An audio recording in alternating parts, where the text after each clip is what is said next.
going back to our original story, we have our fabric interconnect going towards an I/O module where we have that VN tagging. And here I have my downstream port, which can run multiple things. So this is my downstream port where we just talked about the connection between the FEX and the mezzanine card. Let's assume we have a Menlo card, that Emulex or QLogic or Intel card. Might be just an Ethernet card or a converged card. Can be both. So normal configuration would say this is a switchboard mode trunk. Trunk allowed VLAN, and I can configure which VLANs are allowed here to go towards this NIC. Now within the UCS manager, I consider the network cards in this Menlo adapter to be what's called VNICs and VHBAs. So virtual NICs and virtual HBAs. If I have a Menlo card, technically these are not virtual. These are just physical NICs that I have. So here I have a network interface card and an HBA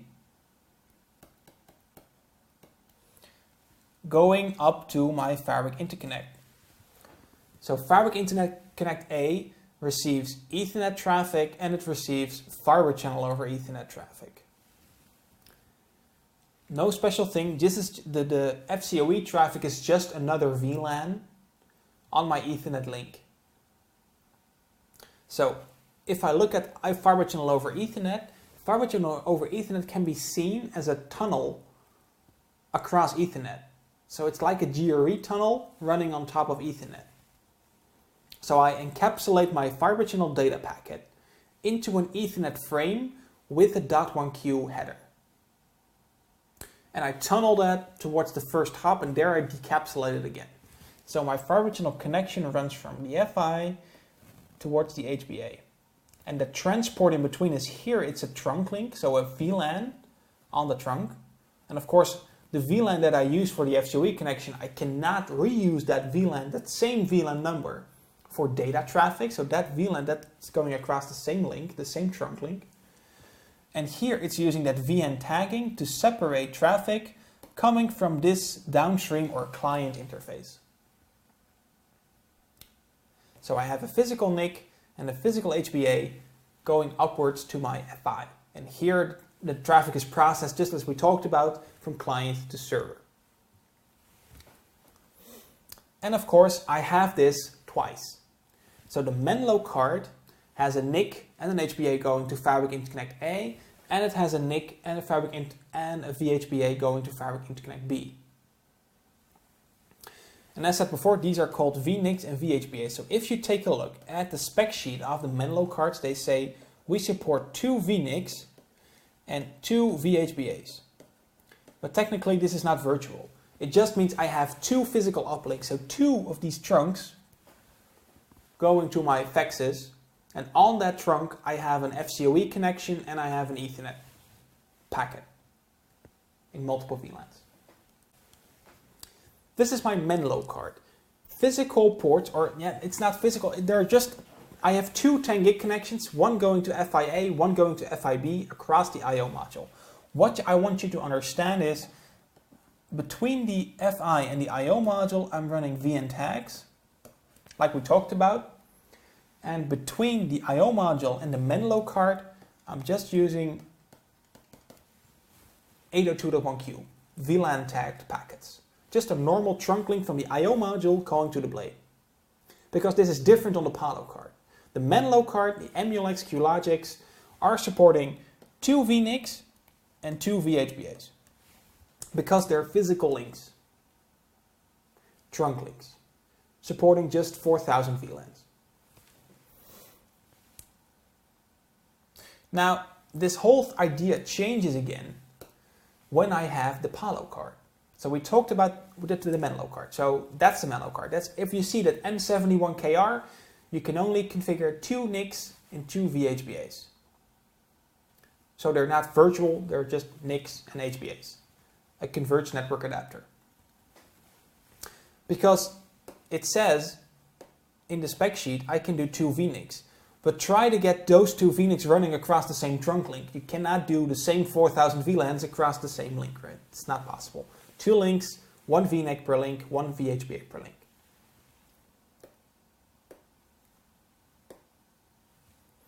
Last part, the Palo card. Let me draw that a little bit differently.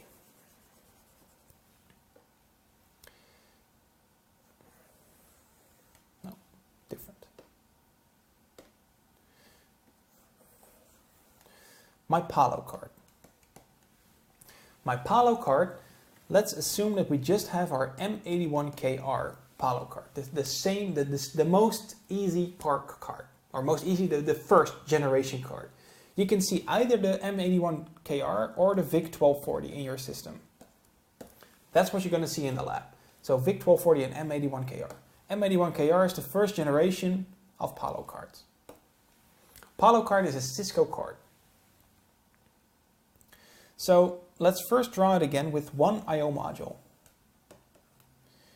and one fabric interconnect. I'm running VN tag here to distinct configuration from downstream ports on the FI. And I'm having another connection here. So the Palo card, the M81KR, only supports 10 gig left, 10 gig right. I have that physical port here, and I'm capable of doing, of course, Ethernet NICs and fiber channel NICs. So NICs and VHBAs and HBAs. The Palo card, what it can do is it can create multiple network interface cards, or let me draw them with a different color. So network interface cards, let's say 3, and I can have multiple VHBAs. If I am the operating system here, let's say I am VMware, I am ESXi. What do I see when I click on the Network Connections tab? What I see is I see 6 network cards in my system. This is on the PCI bus of the server. It's like if I inject new NICs into the system, into the PCI bus. So all these cards inject themselves into the PCI bus, and the host operating system sees 6 different cards. 3 NICs, 3 Ethernet NICs, and 3 fiber channel HBAs. So just like if I would insert multiple cards in a physical system. But on the outside, I just have that single interface, right? So ESXi again sees, all right, I have 3 network cards and 3 fiber channel cards. Each can have different VLANs enabled. Each has their own configuration.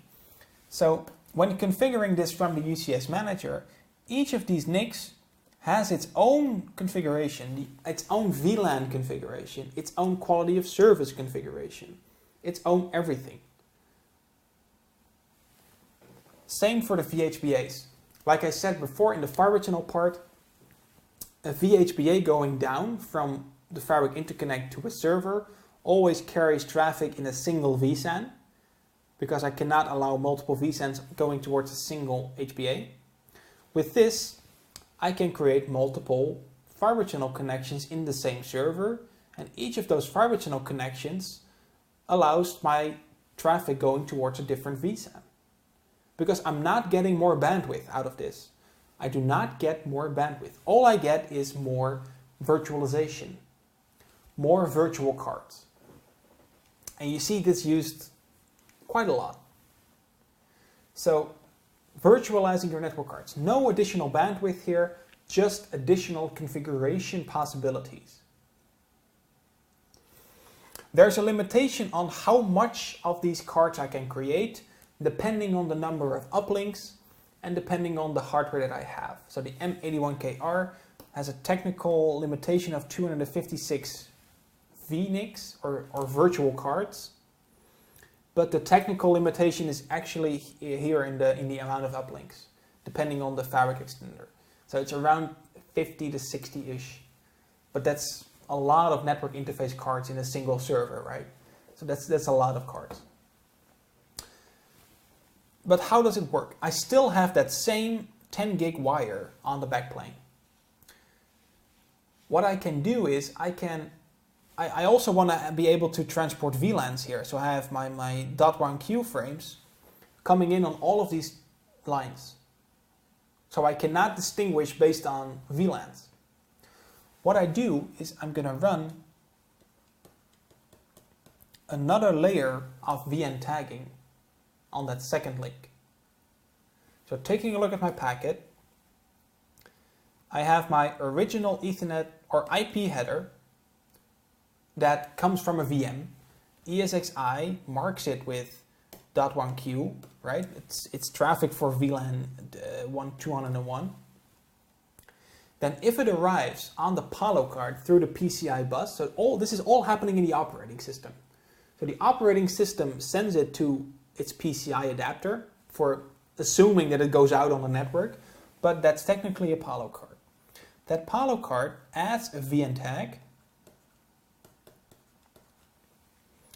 Then it goes out on the Palo interface, so the physical Palo interface, VN tagged. It enters on the I/O module. Before it goes out, the I/O module adds another VN tag on the packet, and then sends it out to the Fabric Interconnect. And the Fabric Interconnect takes away all the VN tags and just looks at the .1q packet. So it introduces another layer of VN tagging. So if I look at the configuration of this port, if I do on the FI, I do a show run interface, Ethernet 100.1.1. So if I do that here, if I do a show run interface on the red port, I see interface Ethernet 1/8. The switchboard mode is FEX Fabric, so it's running the FEX protocol. Normally, if I configure a port on the FEX, it's going to be switchboard mode access, switchboard mode trunk. The UCS supports VN tagging, so if I check the switchboard mode, it says switchboard mode VN tag here.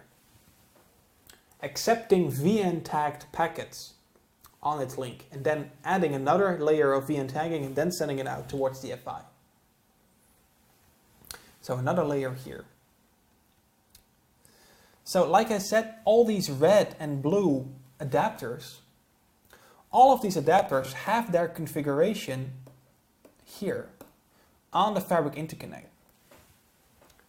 They do not show up as remote line cards, no, they just show up as virtual interfaces. So in this case, the red ones show up as interface v Ethernet, for example.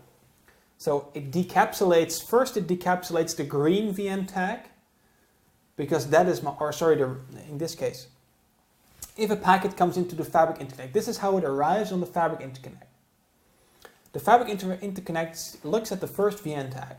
It sees, all right, VN tag belongs to Ethernet 100/1/1. That is a FEX port. On that FEX port, that client port configuration, I check the configuration there. There it says switchboard mode VN tag. It says switchboard mode VN tag, so I will look at the next layer of VN tagging.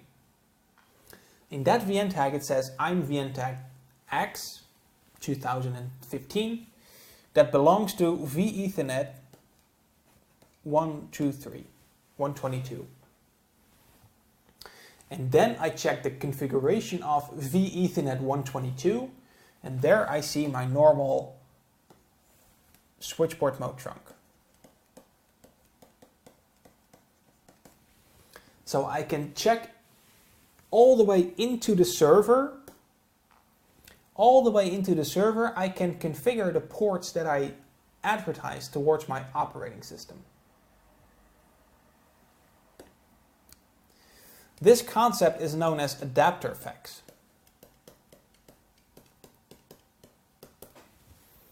Adapter FEX is the other word for this, but it's it's using VN tagging. There's even another feature that I'm not going to cover because it involves the VMware configuration, not related to the CCIE data center. There's also a thing called VMFACS. And that means I will integrate with the ESXi layer. And when a VM comes online here, that VM will already be VN tagged. It will get a VN tag from the Palo card, a VN tag from the FACS, and on the Fabric interconnect, I can configure exactly how I want to configure the VM itself. So that's called VMFACS. But that's not what we're going to cover here. If I'm running FCOE, like I said in the Menlo example, I'm just using normal FCOE connections. So I encapsulate my fiber channel frame into an Ethernet packet and send it out. How I configure that, how I see that. So if I have that Menlo card, let me draw it one more time. FI, IO module, Menlo, single ports, my red VLAN tagged frame. In my configuration here, it's just Ethernet 100.1.1 that I'm configuring. So it's just that physical network port here that I'm configuring. So no vNICs or anything, no VN tagging. The only configuration here is I configure VLANs on this port. For the fiber channel packets, like I said, it's using the same thing. It's encapsulating it in a VLAN, but that connection is shown up here. Like I said, it's an overlay, right? It's just using the VLAN as a transport mechanism. The overlay, the tunnel that is communicated, so the HBA instructions, so the real raw fiber channel packets, are seen as virtual fiber channel interfaces here. So it's just like if I would have a physical fiber channel interface, an FC interface, same configuration, same logic, but that's now called a VFC interface. That VFC interface is not using VN tagging, it's just using VLAN tagging to transport its traffic. That's for the Menlo. So I have a VFC interface for each HBA going down, and that uses just a VLAN tagging to do its separation of traffic. How is that working? Like I said here, I have those vEthernets, those are the red ones. For virtual fiber channels, for VHBAs, I'm also using VN tagging. But FCOE, I do not change anything about the FCOE standard. So a VHBA configuration here means those VHBAs are also vEthernets because the VN tag offers an Ethernet transport, right? Like we show here, we have those two. I transport an IP packet into a .1Q header into VN tags. That also has that's also the case for VHBA. So VHBAs send their traffic double tagged in VN tags, and they just transport Ethernet frames. But inside those Ethernet frames, there are fiber channel frames. So instead of transporting IP, I could transport FC here. So a fiber channel frame in a VLAN in a VN tag. So each VHBA has a vEthernet interface, but it also has a VFC interface. And that VFC interface is then bound to this virtual Ethernet. So for a VHBA, I have two interfaces, two logical interfaces, a vEthernet, and again, to transport that fiber channel across it, I have a VFC.